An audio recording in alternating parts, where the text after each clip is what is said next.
Hello and welcome to Books of Blood. My name is John and welcome to a new segment of this channel that right now and probably going on into the future I am going to be calling the Occasional Wednesday Movie Review. Now that I've said that, I know for a fact that all I'm going to be doing is reviewing horror movies for these movie reviews. So going forward, we're going to call this the Occasional Wednesday Horror Movie Review. Alright, so this is the inaugural review. I'm still ironing out the kinks, so to speak. So go easy on me. That's all I'm going to say. Alright, so the first movie that I'm going to be reviewing for the Occasional Wednesday Horror Movie Review is You Won't Be Alone. Now this is I'm gonna say 2022 horror film. Right now you can watch this on Amazon Prime. You can rent it or you can buy it. I still have no idea when there is going to be a release date for a DVD or Blu-ray release here in the United States. Alright?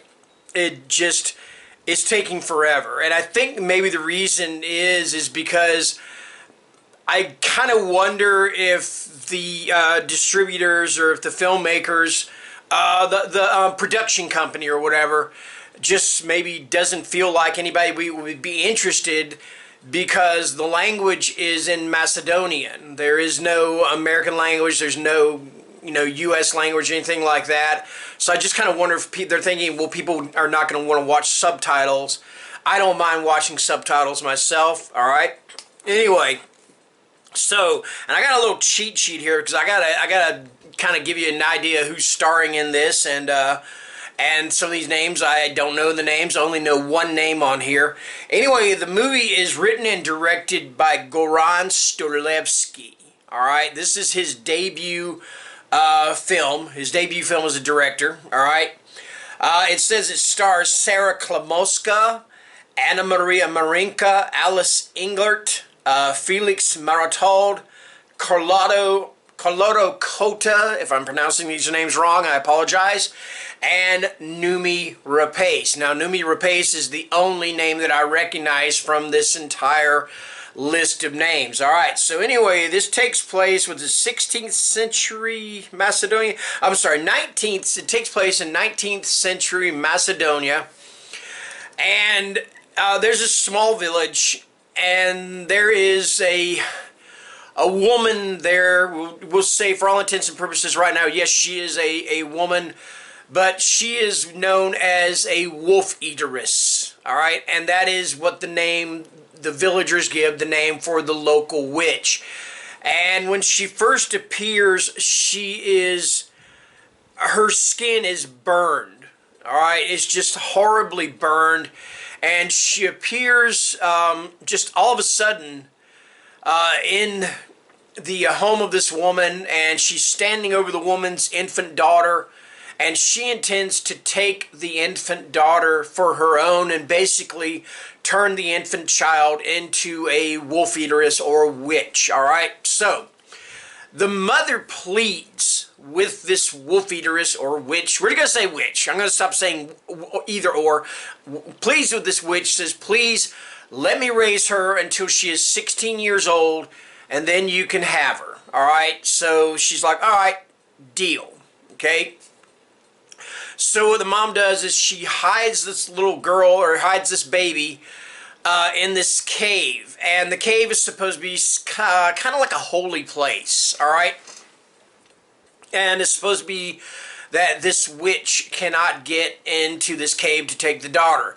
All right, so whenever the daughter turns 16, next thing you know, this hawk flies in, and you know what the hawk is. The hawk is the witch. She has found her way in, and she does end up taking the daughter, and she kind of teaches the daughter how to, I guess you could say she teaches her or shows her, or I don't know, puts a spell on her to where she can, she's now a witch also, and she can shapeshift. So what she has to do is she basically kills whoever she's going to shapeshift into, and she can even shapeshift into animals, and she takes on their identity, okay? So eventually this witch, the old witch, abandons her and leaves her on her own, thinking, you know, you're not going to survive, you're not going to be able to do this isn't going to happen, you're screwed. That's exactly what I intend, is you are screwed. But that's not what happens. The young girl, the young witch, she assumes several identities, some female, some male. At one point, she falls in love with this fellow, and the old witch returns, and I'm not going to say how she returns, but the old witch returns, and she takes the life of this gentleman that the girl likes, you know, because she's just there's just so much rage and so much anger and jealousy in this old witch, and that's what this younger witch has to go through, as well as also one thing about this is that this has a lot to do with I'm trying to get the right word, gender equality and gender identity. I don't know if I'm getting that right or not, but it's like if she's a female as opposed to being a male whenever she shapeshifts, she's treated differently. At one point when she's female, she is a married woman, and she is abused by her husband. Then there's other times when she's a male and people just look up to her and think, oh, this is great, you know, and this person is so great, you know. So it's just kind of a metaphor or allegory or whatever on how the sexes are individually treated, okay? I don't want to go too far into that kind of territory or not, because I don't always understand it myself, and I don't want to come off sounding chauvinist or sexist or anti-feminist or anything like that. I am not, okay? So that's pretty much the plot of You Won't Be Alone. Now, it's time for me to tell you, did I enjoy this movie? Yes, I very much enjoyed this movie.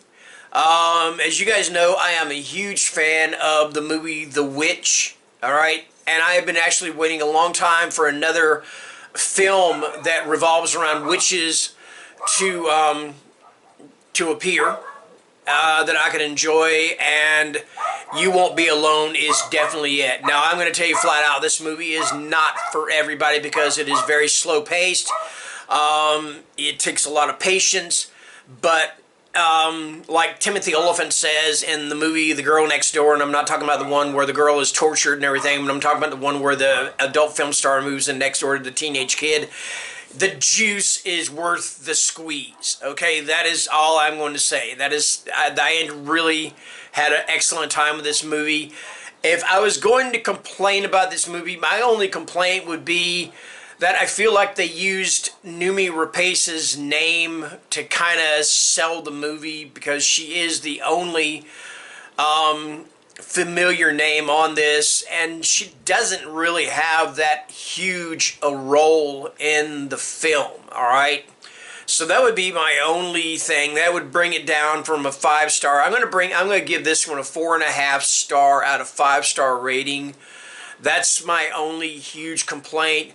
Other than that, I thought the acting was very well done. The cinematography is all outdoor cinematography for the most part, and it's nice. I liked it. I enjoyed it quite a bit, and of course, I enjoyed the storyline immensely. So there you have it. That is my review of You Won't Be Alone, giving it 4.5 out of 5 stars.